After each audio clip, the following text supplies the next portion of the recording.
Why is my hair still wet? That's a good question, because I just washed it and it's not dry yet.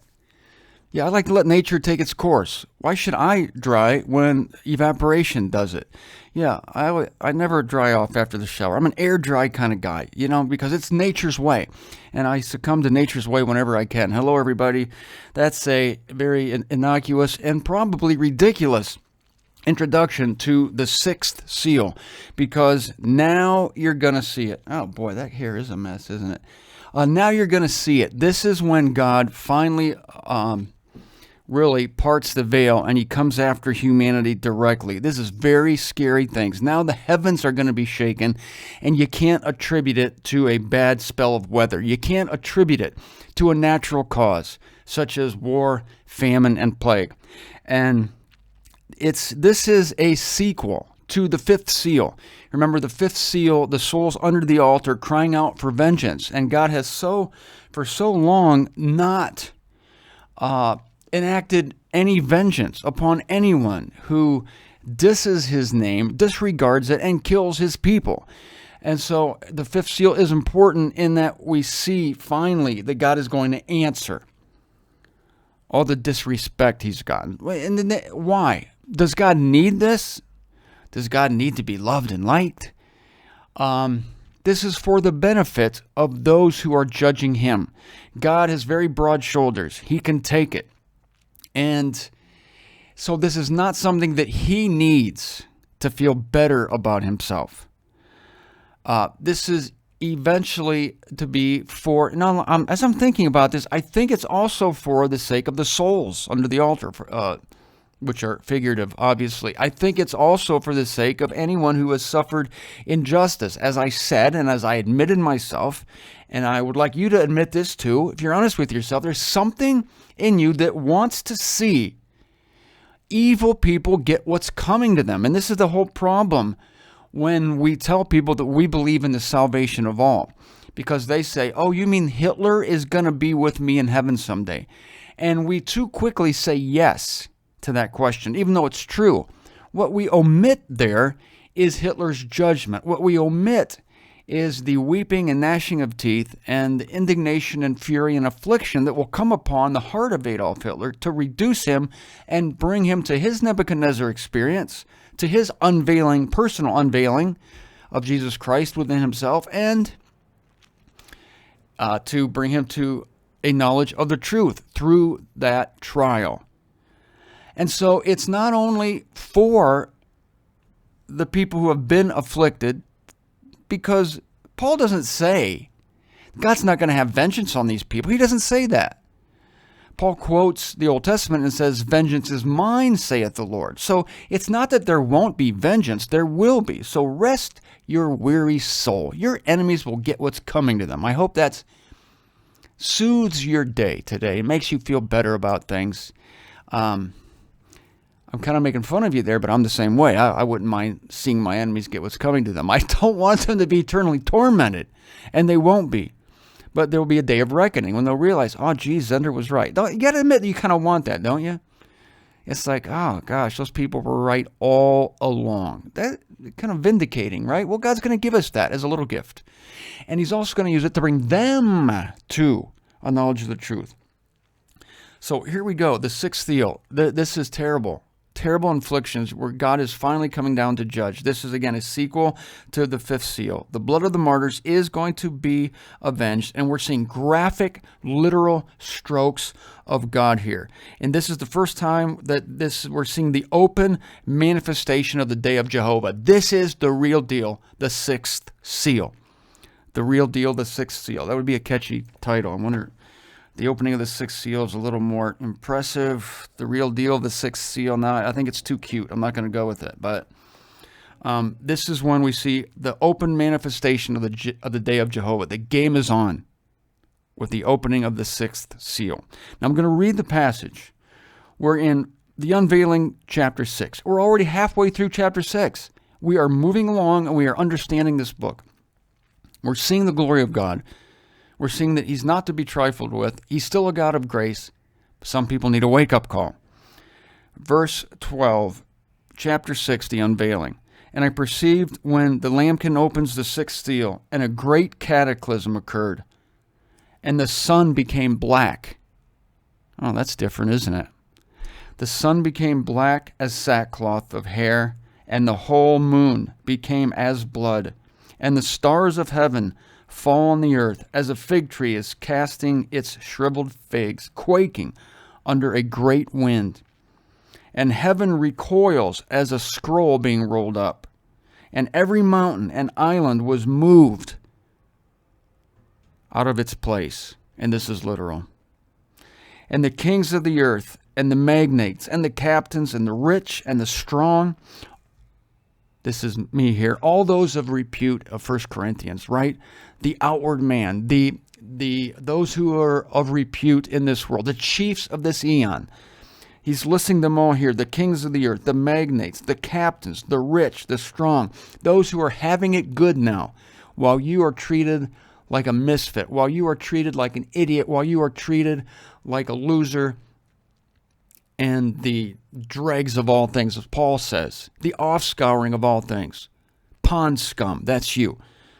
Well, the tide is going to turn, and the fortunes are going to shift, and the coin is going to be flipped over, and we're going to see that the last will be made first, and the first will be made last. And this is the beginning of it with the sixth seal. Well, it's the open manifestation of it, where no one is going to be confused any longer that God himself is coming after you.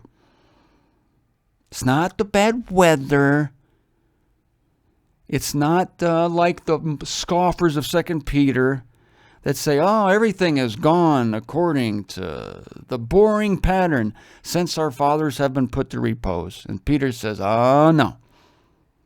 You're oblivious of this, that there was a heavens and earth of old, cohering out of water, and was destroyed by water. He references both the disruption and the flood of Noah. There have been major cataclysms that people alive today are ignorant of. Even people alive in this day, in Peter's day, were ignorant that God is very able to shake the heavens and the earth and to move mountains, to move islands. And he's going to do this again, one final time. And it begins here. And the kings of the earth, and the magnates, and the captains, and the rich, and the strong, and every slave and free man hide themselves in the caves and in the rocks of the mountains. This shakes me up because of how pitiful this scene is going to be. That these strong people who so recently were the captains of their own fate, they're going to be now hiding in the rocks because they're going to try to hide from God. Hide from God. When God is coming after you, you can't hide from God. But this will be the fear that is on the earth. It's never happened before. This doesn't happen today. Just a bad spell of weather. You know, earthquakes are not, and they're really not. I'll say this, earthquakes, tsunamis, floods, these are not indicative of the punishing hand of God today. Because 2 Corinthians 5 says that God is now conciliated to the world. So they are just natural occurrences today because good people suffer from earthquakes. Believers get killed by storms, hurricanes, tornadoes, fires. These are natural occurrences. But it will be evident when the sixth seal opens that this is the hand of God coming after humanity. And this is when men will wish that they had never shaken their fist at God and said, where are you? Where are you? You don't exist. Those will be the good old days. And these people, they hide themselves in the caves and in the rocks of the mountains, and they are saying to the mountains, this is pitiful. I could cry at this because I feel for these people. I'm not without emotional attachment to my fellow human beings. It's not with